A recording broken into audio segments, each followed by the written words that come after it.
Hello everyone, hey, it's time for another one of Keith's Beer Reviews. This evening I'm going to do one I never had before. I've heard a lot about it.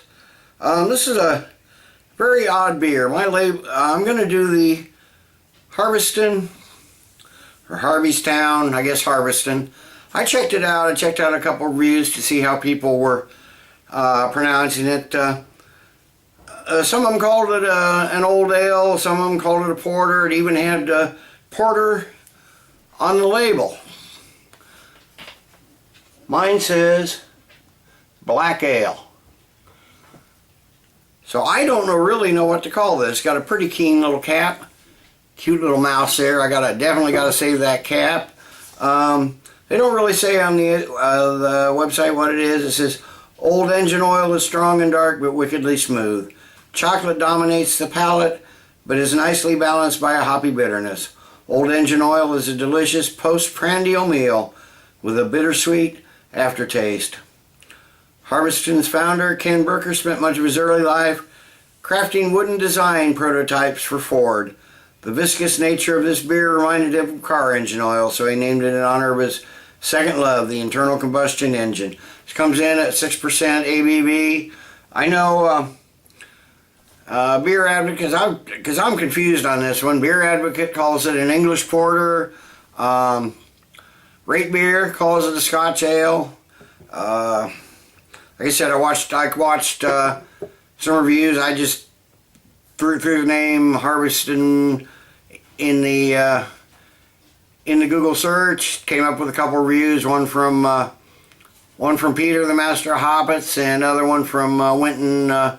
Beerici too, but they both had porter on the label, but this, like I said, black ale.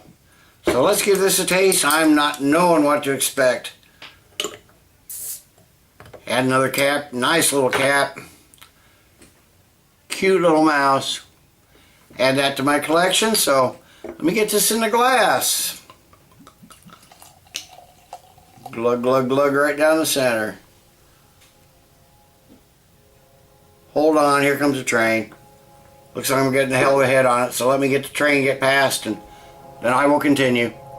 Okay, I'm back. The train horns are gone, but the rumbling in the windows. I had like a 2, almost 3 finger head, and it's dissipating very quickly. It's only been a minute or so. So let me get this back in the glass. Guess this head is not going to stick around. Looks like a ton of carbonation. I can't really see it. I can't see anything through there at all. There's just a little bit of red right down here at the very bottom of the glass. Other than that, it's just pitch black. Good looking beer. Down to about a finger, maybe 3/4 of a finger of a pretty foamy white head. But I mean, that 2.5, 3 fingers that I had before is just almost gone. So let me get a nose on this, see what we have. Okay, I'm definitely getting chocolate, some dark maltiness. It says here on the bottle, it says viscous, chocolatey, roasty. So I'm expecting it to be thick. I'm expecting to have some roasty malts and some chocolate flavor. Definitely getting the chocolate in the nose. Not getting a lot of roastiness. I'm not getting a whole lot other than chocolate. There may be just a hint of caramel. I'm not really getting any roastiness in it. Might be a few like really earthy hops right there in the background. They're not very prevalent at all. Head's almost disappeared already. For a taste, yeah, it's porterish. Definitely, it's got some of those slightly sour brown nail oats, but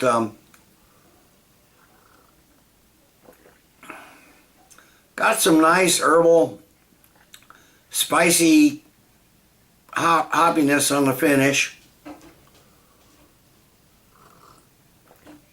Surprisingly dry finish. It's not nearly, they say viscous.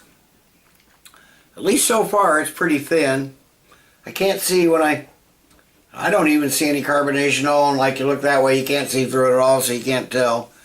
But from the looks of the head, there's not a ton of carbonation in there.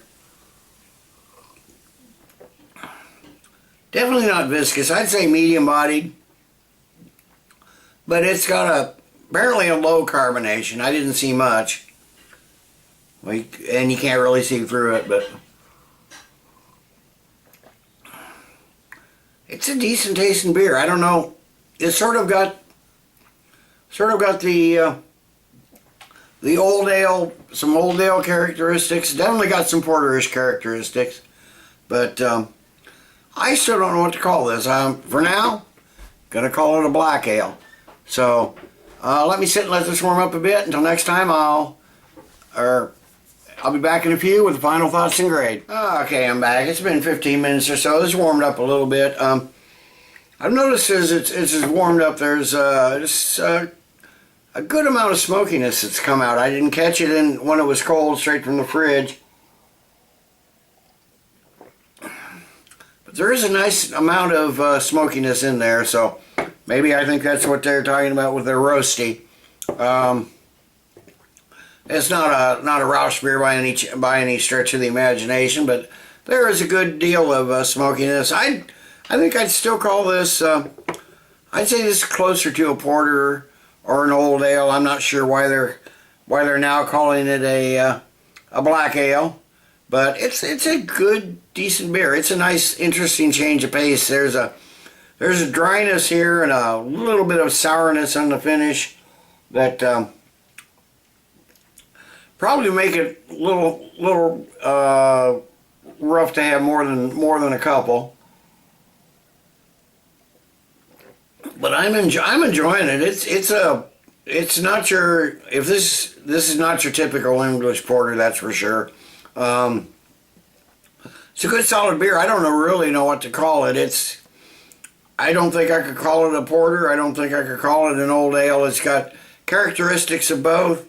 They may be trying to play that down by just calling it a black ale, which is what they do now.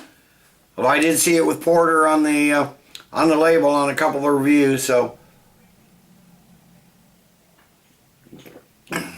dark malts on this head, they've got it's a strange balance.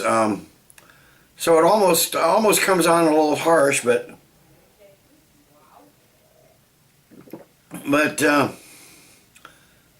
this is decent beer. I'm going to give it a good solid 7.5 out of 10. It's not stellar. I may or may not buy it again. Probably not. But I don't know what to rate it as. As a porter, I'd probably rate it lower than that.